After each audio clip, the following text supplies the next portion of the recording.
Uy, pre Undoy, may Matay, hapon. pre. May hapon dira. Kuan ba? Katong balay nimo dito sa Davao nga 5 ka hektaryang yuta nimo, unya imong gilukop og balay. Unsa may plano nimo ato pre?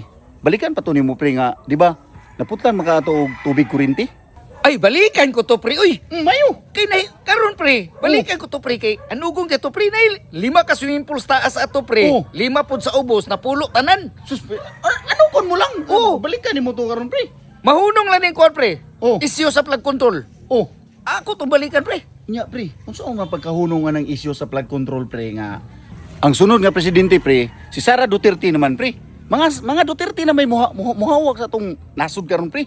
Ay, susuy problema na, pre. Hmm. Ako din ipadagan si Trillanes. Oh, Kung dili si Hontiveros. uy. Okay. Sakto kina nga plano pre ba?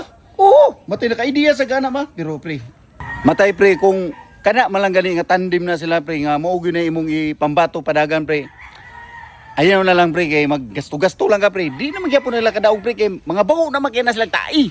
Ay, wala problema na, pre. Mm. Ako din ang ibaligya. Balikan nimo ang Ako pala dito, yuta. Total, mahalin pa man tog 50 milyones. ay okay kayo. Kumahalin og 50 milyones pre matay pre.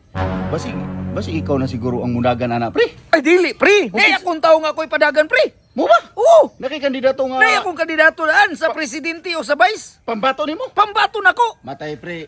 Karon na ko nakadungo ka na pre nga napamagyud kay huling alas niyo. Kinsa man na sila pre? Nara, priyo. Basta, kanina kapula mo na ako'y padagan og kuan, presidente. Oh, Ang kani isa mo na ako'y pag-vice. pastilan. Unsa, pre? Dili, okay kayo? Kusog din nga tandim. Ay, sus.